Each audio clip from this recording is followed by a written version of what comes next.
Hi everyone. The topic of well-being is probably one of the most important topics that we cover this term, but it's not one that's full of factoids or theories or legal principles or anything else.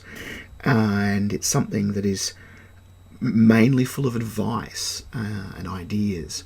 But it's a topic that's extremely serious, and it's one of these issues that's becoming increasingly important to 21st century practice. And that's, how do you stay well at work? How do you manage stress?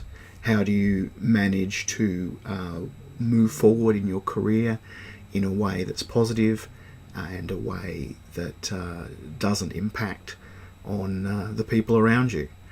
And one of the difficulties in this area is that it can be difficult to tell the psychobabble and the new age sort of touchy-feeliness from the concrete.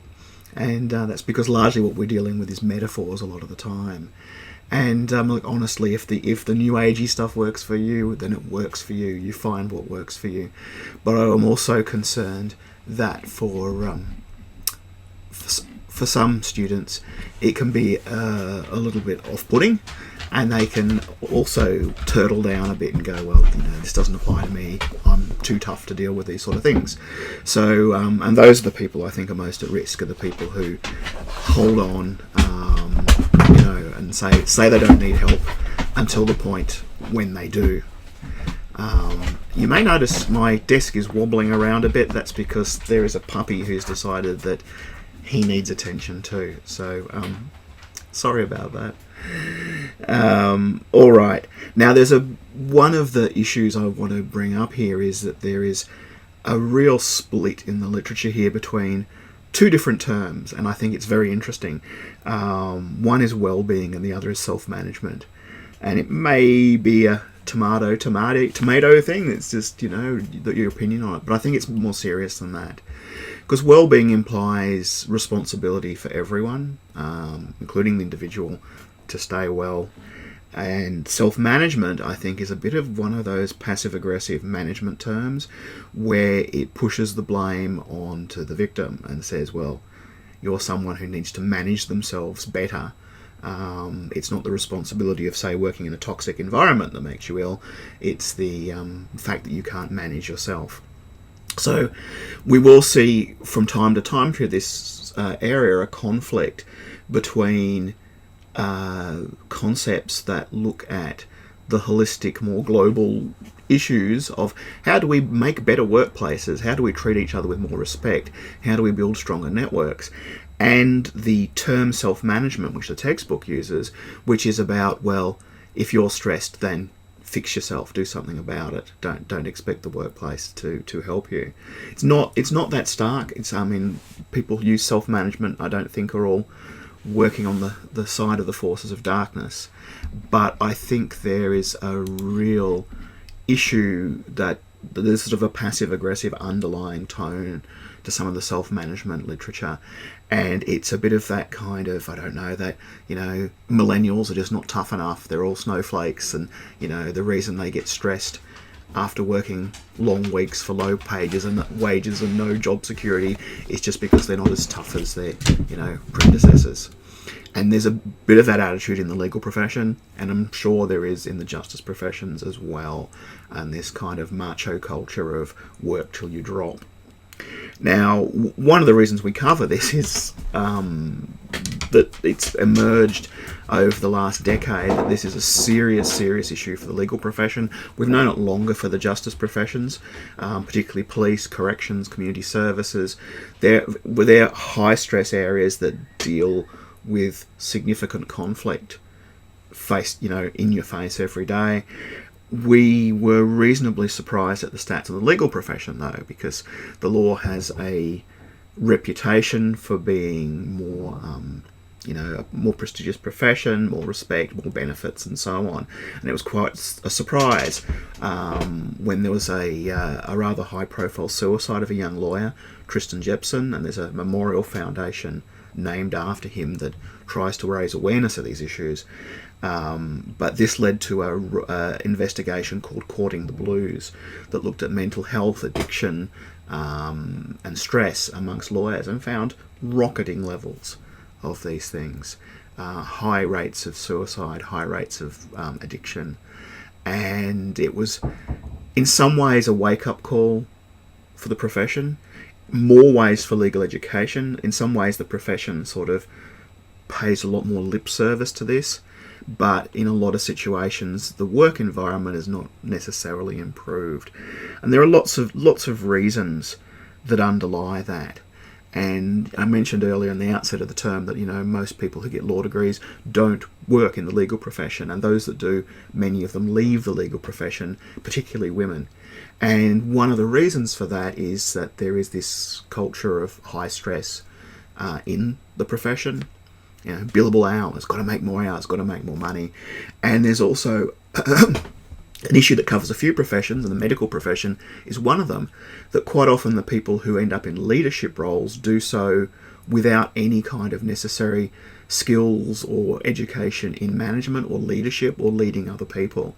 So often, the person who leads a law firm will be someone who's a senior lawyer who might be really good at lawyering, but might not have very good skills at managing people or even managing organisations or necessarily doing budgets.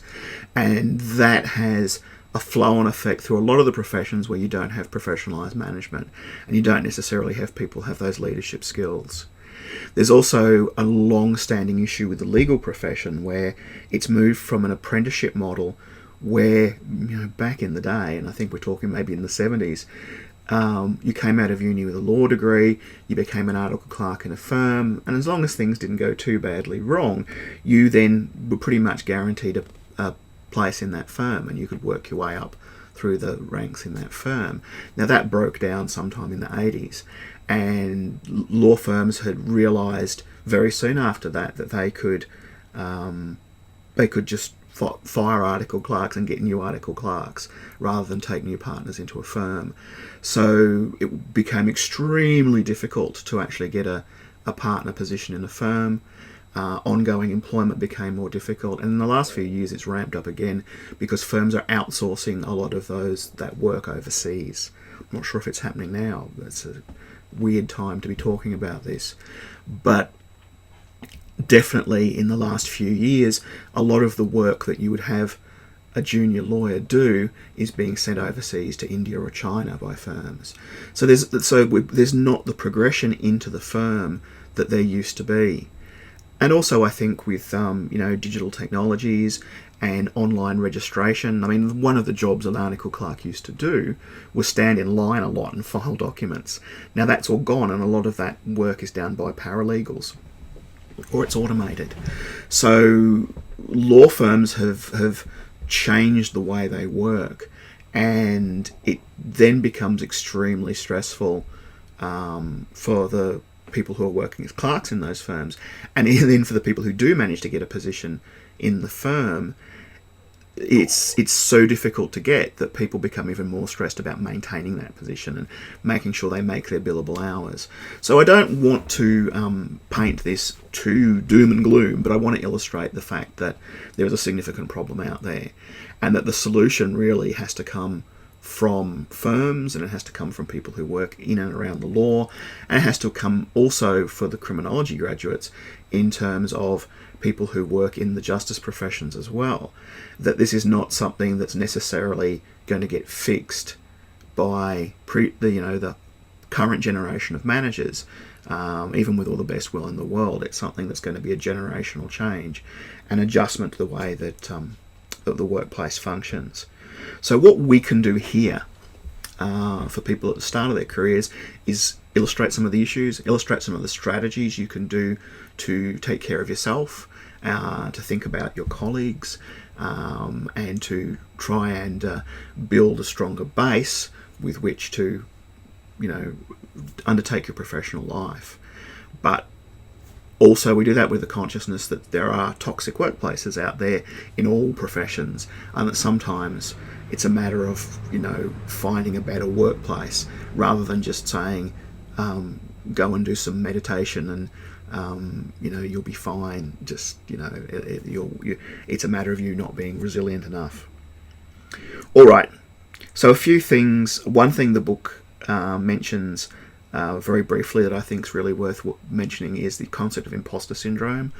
This is a very significant issue among lawyers, and this is the feeling that everyone else knows more than you do, and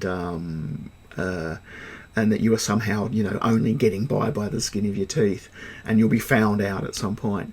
I'll put a video about imposter syndrome from someone who's better at expressing this than me on this week's the Moodle as well.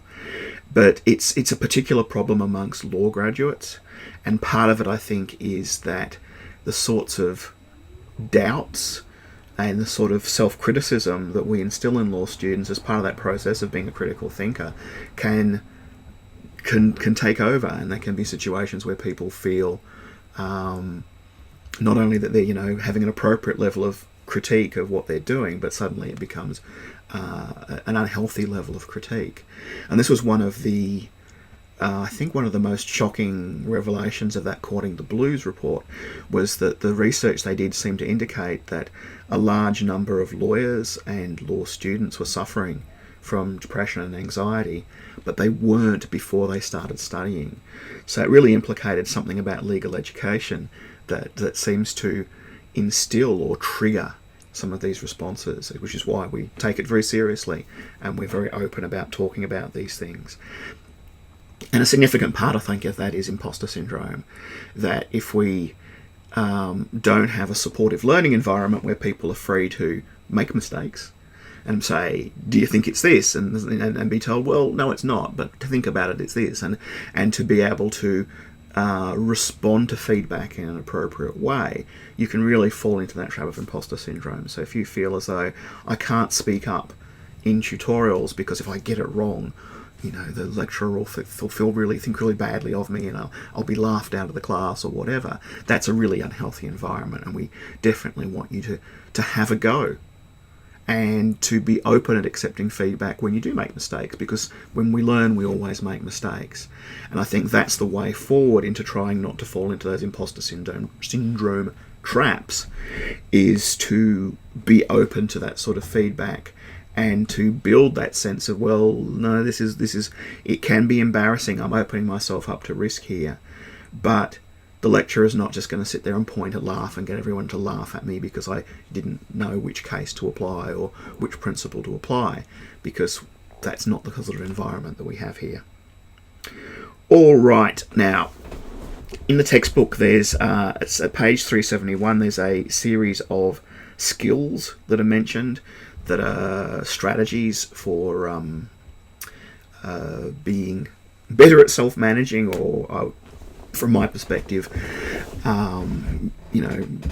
better at taking care of yourself in terms of well-being. I'll let you read those and think about them. I'll just run them through them very quickly. The first is independent learning. And I would take that a step further and say active learning.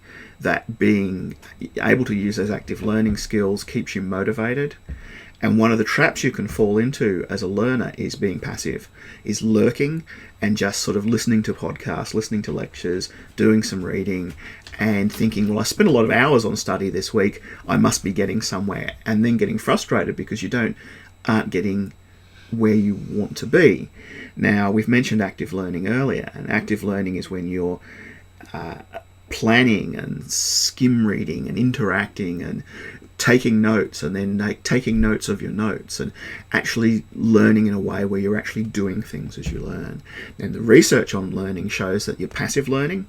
You can spend an hour listening to a lecture or whatever, and you'll have forgotten most of it an hour later.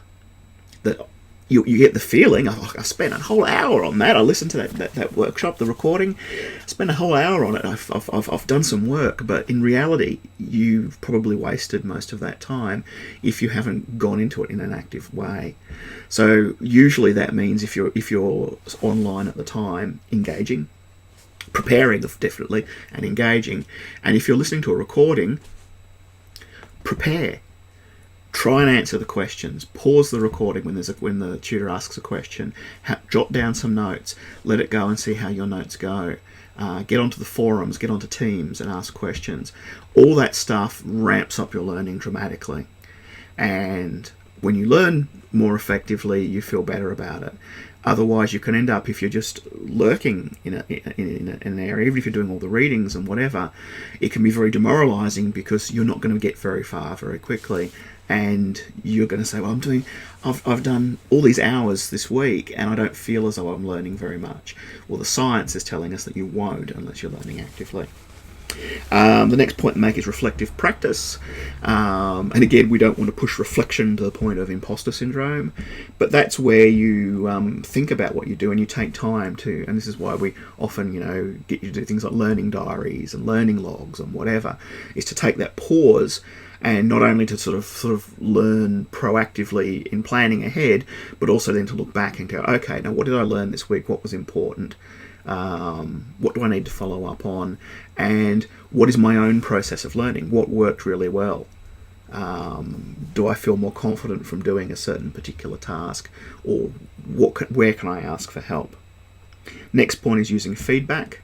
The point I would make there a little more strongly than the book does is that there is a definite skill in giving feedback, but there's also a skill to learn in receiving feedback. And we don't talk about that enough, in that the more you receive feedback and the more you work with feedback, the better it gets. Because unfortunately, you can't always expect the person giving you feedback to be excellent at feedback every time.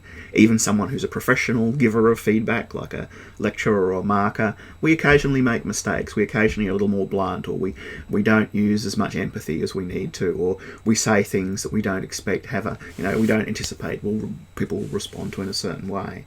So we try to be very forthright and very supportive and positive, but part of the other equation of feedback is that you also need to approach feedback understanding that, and to be able to say, well, okay, I am not going to be offended that this person is saying I did something wrong.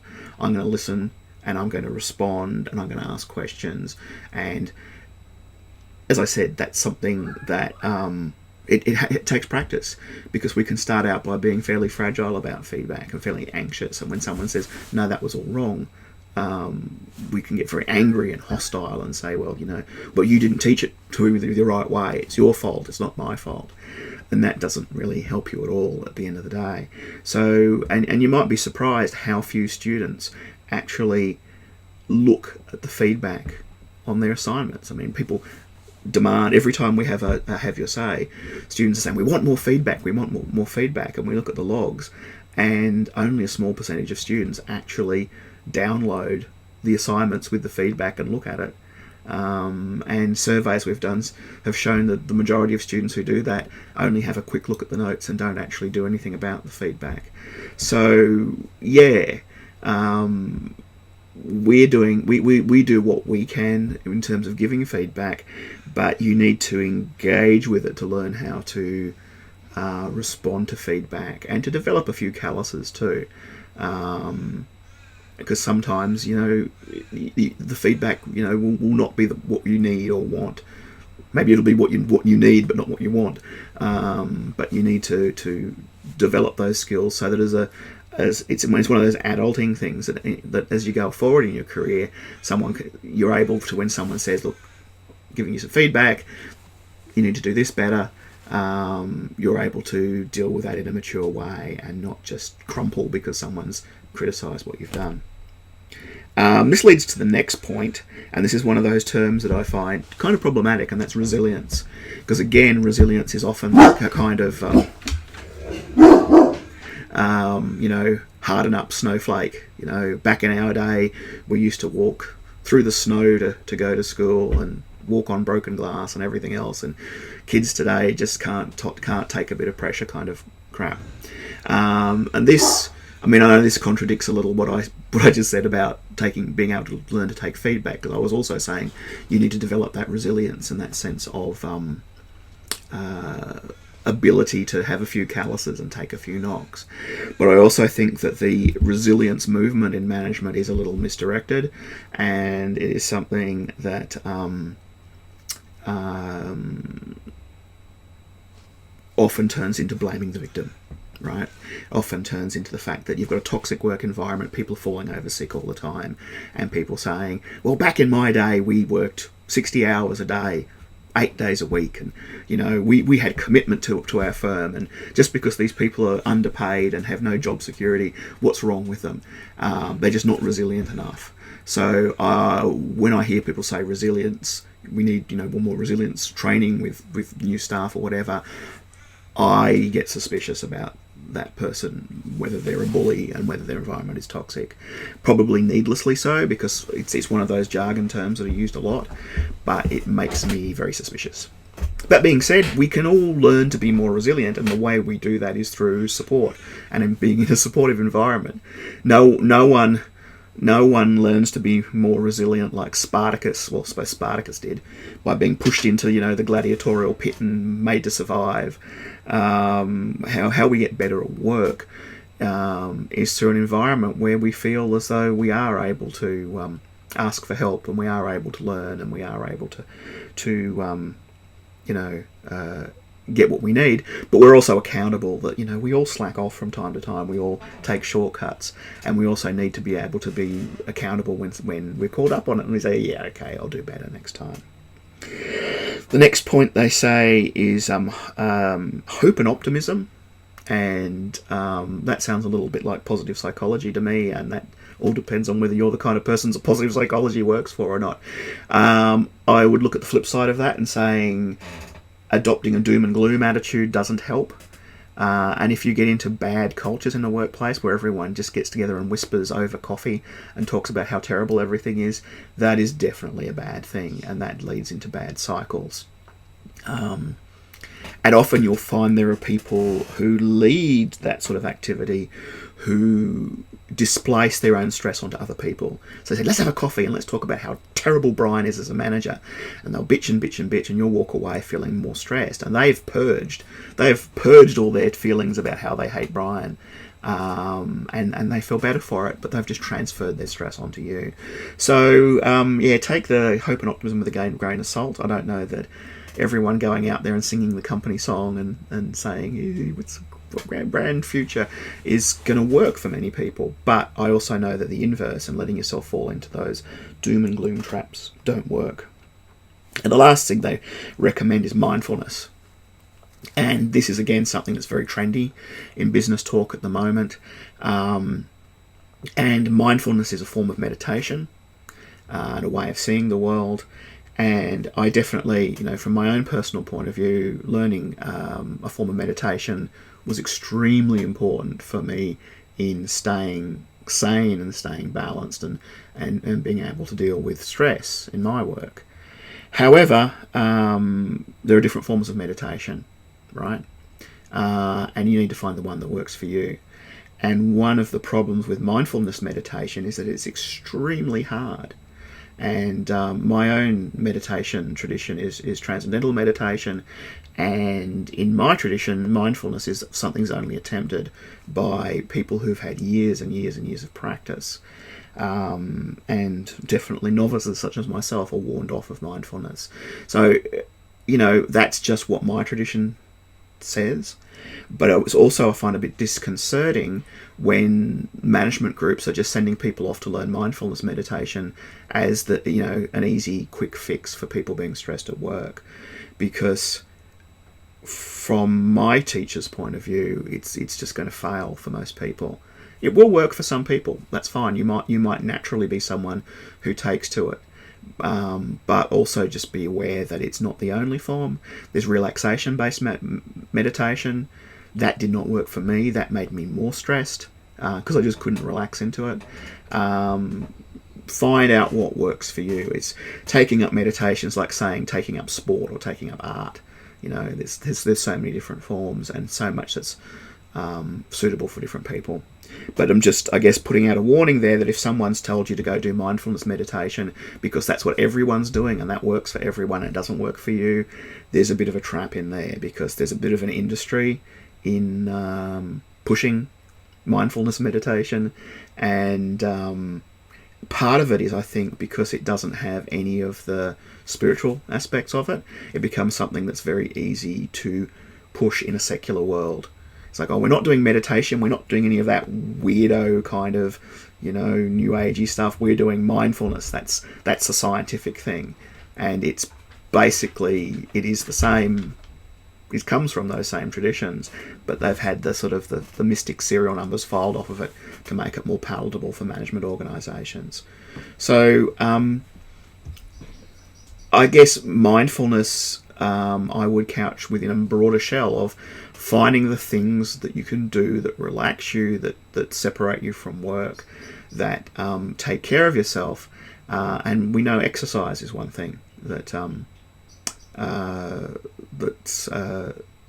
definitely been proven to help with stress, even if it's just getting out and having a walk. And I know it's an ironic thing to say in a time when this video is being recorded where we're facing all sorts of lockdowns and everything else, but anything you can do to get that excess energy out of your system will help you sleep and decrease stress all over. Having good sleep practices, not looking at your mobile device just before you go to sleep, turning off your email when you are not at work, turning off your email when you need to get something done, setting aside a couple of hours to work on a project, turning off your phone, turning off your email to do it.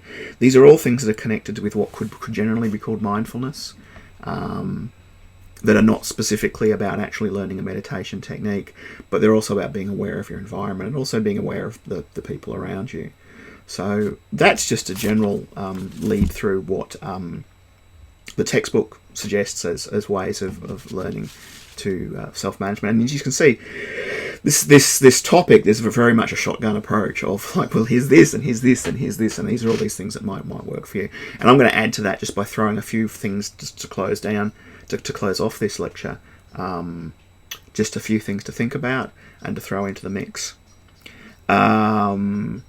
First of all, time management. We raise that a lot, but time management is the core to this. And I've referred you to the College InfoGeek website previously.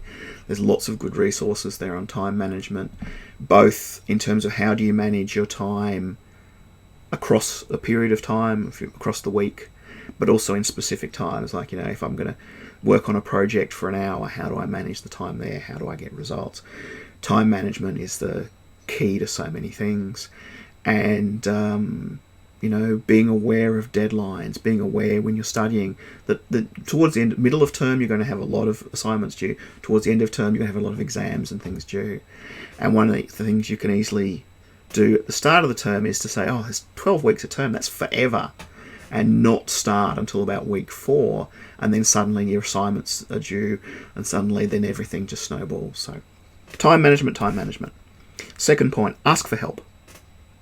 You'll be surprised how few people ask for help. And I don't mean, help, I'm in desperate need. I mean, just keep those networks going and chatting to people. I mean, one of the problems of an online course is that you don't have the opportunity to sort of catch up either side of class. That's very valuable in a face-to-face environment. But, the staff all have contact times and drop-in times. You can book in myself as a unit coordinator or as the head of criminology. You can book into my Google Calendar for a 20-minute slot, and you don't have to have a crisis. You don't have to have an immediate panic about something and you're asking for help because you need help in a desperate. If you just want to have a chat, if you just want to talk about general skills, you want to talk about how things are travelling, that time is there for that sort of thing. And very few people actually take advantage of it. The same with the Studiosity system, the university support. Not many people access that. So yes, it's going to take more time for you to access these things, but it also is a way of getting connected to people and just getting some more perspective rather than working on by yourself. Third point, I just raised meditate again.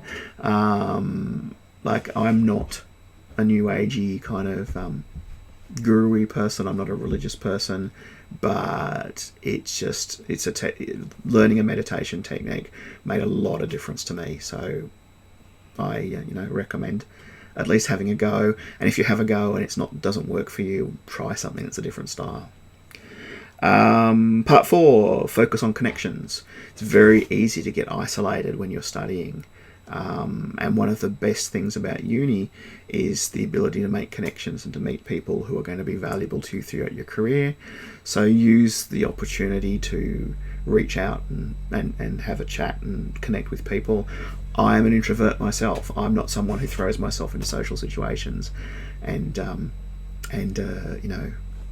is out there and mixing. But there are plenty of introverts studying in law and justice as well. So find the quiet people and have a chat to the quiet people. Make a study group.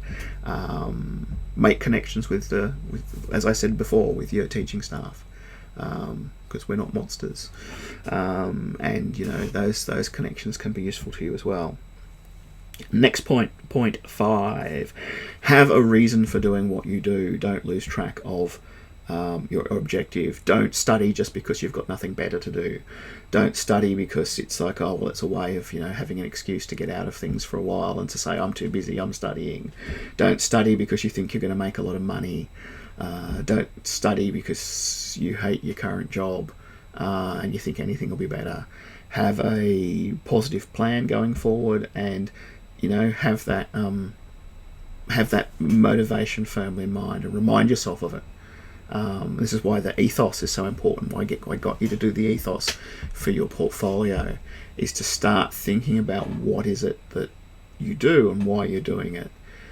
Because you only live once, and don't do something to make other people happy. Don't do it because you think it'll make you a lot of money and that'll make you happy, or less miserable or whatever. Do it because you have a genuine interest in it, and maintain that as an objective, because there are times that things that are a slog. Anything is, any form of training. If you want to learn to be a great basketball player, there's going to be times when you're out there training in the rain, early in the morning when everyone else is in bed. And if you don't have that passion for what you do, you won't get through it. And if you don't have the passion for what you're doing now, talk to someone, find something you have a passion to do. I mean, the uni doesn't want to lose you as a student, but you can transfer to something else. And you can always go somewhere to another uni as well. I mean, I shouldn't tell you that. But think about what you'd rather do and have a chat to one of us, because we would rather you transfer to a different course than just drop out altogether and feel as though you've wasted your time. And the last piece of generic advice I think I'll give is that old homily of how do you eat an elephant? One bite at a time. Keep your eyes on the immediate task of what you need to do to get through this week, what you need to get through today, what you need to get through this hour. Multiple metaphors here, but it's like walking the tightrope. You don't look down, you just keep one foot in front of the other on the tightrope, or you keep your eye on the horizon. So it's a really bad metaphor there, Scott. But getting back to the point, tasks seem insurmountable, break them into smaller tasks. If you don't think you can possibly finish this assignment, look at what you can finish in the next hour. Set yourself an objective. Say, I'm going to write 100 words. Or the first thing I'm going to do is break the assignment into sections, into nice little 100-word sections. And then the first thing I'm going to do over the next hour is I'm going to write 100 words. Don't start at the beginning. Never start at the beginning. I'm going to write 100 words on this part of the topic. And if you get to that 100 words and you're still keen to go, keep going for another hour and keep writing. But if not, take those 100 words and say, okay, I did what I achieved. So one of the things I think that can be really demotivating is, particularly in the first term of your first year, is the scale of what you have to do to study. But keep focused on your immediate tasks and set those smaller goals. And then you can hit those smaller goals, and each of those goals will give you positive feedback and work your way through it. So lots of stuff to think about in there, and this is, I guess, why we put this at the end, although I might send this video out early in the term, given what's happening in the world around us at this point in time. But just a reminder that, unfortunately, we use assessment in a way to motivate students at uni, and I know myself, I need deadlines to do things and to get things done, but that can create kind of the opposite reaction of what we want, and you can end up seeing your studies as just a series of compliance tasks. I need to hit this hurdle, I need to hit this hurdle, I need to pass this exam, I need to finish this assignment, and to get through, and if I can get there as easily as possible, that's the best thing. But then you do that, you run the risk of missing the process. And so much of learning is about the process, and so much of it is about what you learn along the way that can't be quantified, that can't be put into an exam. So be patient, be kind to yourself, be kind to others, and when you need to, ask for help. Okay.